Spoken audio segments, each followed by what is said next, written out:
You're eating better, you're working out, but your belly, it's still there. It might feel like your body's fighting you, and that's probably because it is. Because there's fat that you actually can't see. It wraps around your organs and poisons your progress. It's wrecking your hormones, your energy, and your ability to burn fat. And you're probably like, dude, that's exactly my situation. This isn't about willpower or even your diet. This is visceral fat, and it plays by different rules. But I've built a 30-day protocol that works fast and works every time. It worked for me and hundreds of my clients. I'm gonna give it to you in this video in 4 parts. And at the end of each part, I'm gonna give you a 30-day goal that you can directly apply to yourself so you can start doing this right away. So you might have heard of the 3-2-1 sleep method. That is 3 hours before bed, no big meals or alcohol. 2 hours before bed, no work or high, stimulation activity such as social media or something like that. And 1 hour before bed, no screens. Or doing those like blue light blocking glasses. But I think it comes more into play with this than meets the eye just with the blue light blocking thing. So we're gonna talk about that. And that is simply that, I mentioned it with the social media thing. Social media is tense, and like there's never anything positive that happens on social media or the news or anything like that. And it just gets us kind of going.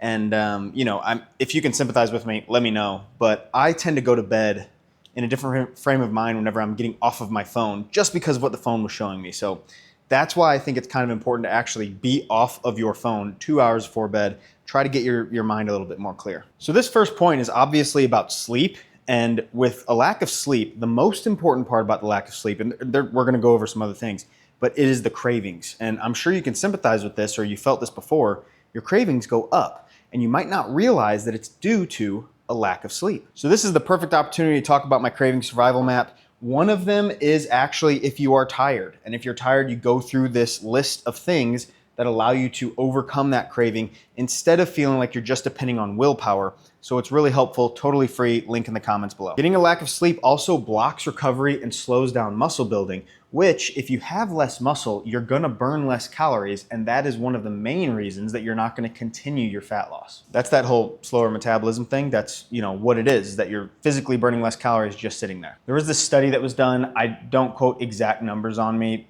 Lane Norton talks a lot about it, where there was 2 groups. One group was sleep deprived by just like 3 hours. It wasn't anything major. I mean, it wasn't like major sleep deprivation, but both groups, because they controlled their calories in this study for both groups, kept them the same, they both lost weight. The group that was sleep deprived actually lost half of their weight from muscle, lean tissue. The other group lost almost exclusively from body fat because it wasn't that major of a calorie deficit. And so the point here is that, just like I said, your metabolism is going to thank you long term. Your fat loss is going to thank you long term. You're going to be more successful with more sleep. This is a slept on habit. And yeah, that was a stupid lame pun. So how do we fix it? It's going to be that 3-2-1 method that we discussed at the beginning. And then, the typical stuff, a cold, dark room, and actually test this out. Try cooling off your home a little bit before bed. And then this one's big. A lot of people, they don't like this, so they don't do this, but try to cut off your caffeine after 1 p.m. The half-life of caffeine is like 10 hours or something like that. So you still have like half a cup of coffee in your system if you drink a cup of coffee around 2 p.m., 3 p.m. by the time you're going to bed. So try cutting it off. And even if you feel like, well, I could drink a cup of coffee and go straight to bed. That's true. I'm not saying it always impacts the ability of a person to go to sleep, although that definitely can happen and does happen. It also impacts your quality of sleep. So if you sleep 8 hours and yet you feel like you slept 4, try cutting out caffeine. This is too important for you not to at least give this a run for your, like in your life for 30 days. So your goal for this tip, your 30-day goal that I'm gonna give you for each tip, is gonna be to get a minimum of 7 hours of sleep every night and cut off your caffeine after 1 p.m. You don't have to quit caffeine, just cut it off after 1 p.m. And I promise, watch as you start to melt fat faster than ever before. This next tip is seriously the #1 most neglected thing, and I think it would change everything for most of you. Did you know today that in general, at least in the United States, we move 70% less than we did 100 years ago.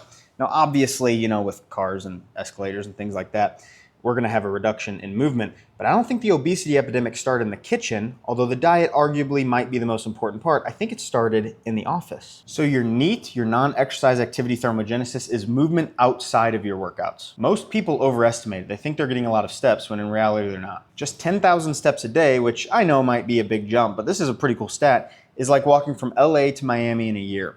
Imagine walking literally the entire country you would burn some serious weight. A lot more movement also lowers stress and reduces visceral fat by just reducing your overall fat stores. So let's talk real quick about what your step goal should be. So I would get this pedometer here. It's really cheap on Amazon, Nesca 3D pedometer. You could use your phone, I guess, but make sure you're carrying your phone in your pocket all the time. And this thing is crazy accurate and it's really cheap, and I really like them. But either way, whatever you do, track your steps. And let's say for a week, you just try to keep it normal and you get 5,000 steps a day. Try for 7,000, and push yourself a little bit and see if you can manage 7,000. You'll build up to 10,000 eventually. I promise you will. If that feels out of range for you, I bet you can do it. But either way, you're gonna max out your steps, and wherever you're at, if you are increasing your steps, you are gonna have fat burn. So your 30-day goal is to find your steps and hit it every single day for 30 days. Add this to the sleep and you're gonna have wonderful results. Next one is really gonna excite you and it's gonna skyrocket your confidence. Let's draw this one out. So this one is fat loss. This one is mental health, and this one is your confidence. Here's what most people chase, and that's a good goal. But lifting doesn't just enhance your fat loss, it also boosts your mood, decreases anxiety, and makes you feel pretty good. So that's where the mental health side comes in. And then of course, lifting is going to drastically increase your confidence because your body shape is going to be better underneath that fat. And that is what is so key here. When these two click, you have less fat and better mental health, more shape to your body. I mean, this is awesome. As we spoke about, having more muscle burns more calories all day, so you don't have to do anything extra for that calorie burn. And as I said, it shapes your body, but I think that's an important thing to hit on a little bit deeper than just it adds shape. Like, I'm serious. If you lose 10 pounds, you will look so much better if you gained a pound or two of muscle underneath that. It exposes what you're trying to expose much quicker. If a person loses, you've heard the term skinny fat. If a person loses a bunch of fat and they don't have any muscle underneath that, or possibly lost their muscle along with their fat, that's how they end up skinny fat, meaning they don't have any shape, they kind of still look flabby, and yet they lost all that weight. And then they're stuck on their metabolism, and the cycle just continues where they end up usually gaining that weight back. And I know mental health might not be the sexiest topic to talk about, but it is pretty cool seeing what the studies show with SSRIs, I think is what they're called, the medication that helps a lot with anxiety. Weightlifting has a much better response than even those drugs. If you combine those drugs with lifting, you are gonna have an even greater reduction in anxiety and depression. This is something that is so powerful. Imagine the energy you would have if you struggle with this. Imagine how awesome your life would be if you could have that energy back from all the mental turmoil that you're going through being reduced.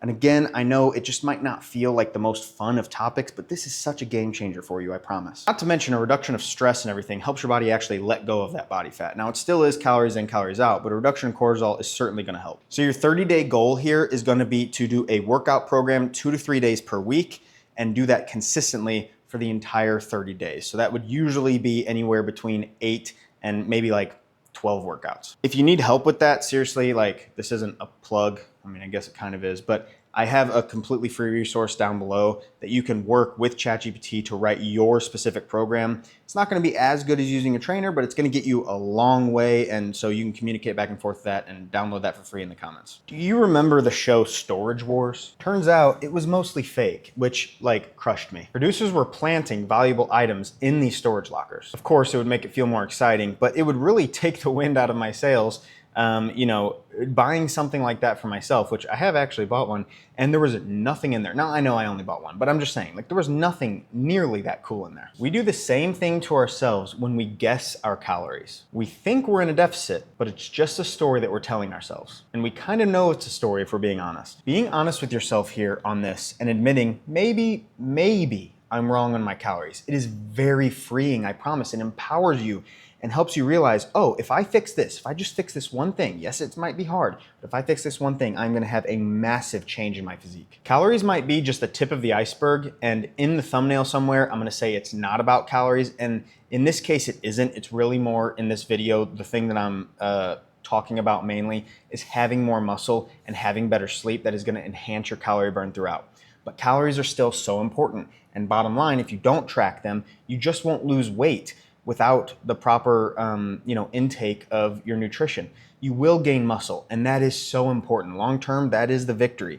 but this is still a topic we gotta talk about. So first, focus on protein. It protects your muscle and is gonna keep your metabolism high for all those reasons that we discussed earlier. Next, eat high volume foods that take up a lot of space but are lower in calorie. These are the obvious things: lean proteins such as chicken, fish, pork chops, lean cuts of steak, but also non-fat and low-fat dairy, non-fat cheese, and of course, fruits and vegetables. I know just yesterday and the day before, in order to prevent the fruit from going bad, I just had a bunch of fruit for my carbs.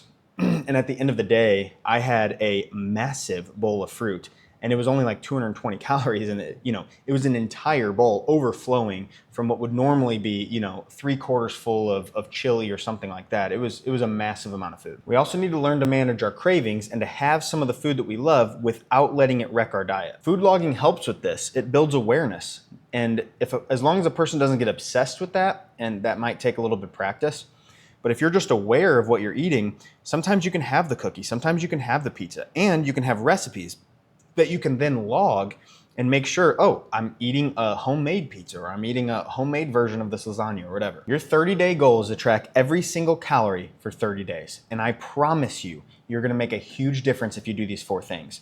If the logging sounds like something that you just aren't really interested in doing because it's kind of difficult and recipes are just really hard to put together, again, I have another free resource in the comments. It is gonna be easy for you to download that cookbook, make those recipes. The portions are already logged out, so you just pull out 365 grams of whatever it is, and you don't have to do all that guesswork. You can just log it. If in the past you have quit time and time again, that is exactly why I made this video, so check that out now, and I'll see you over there.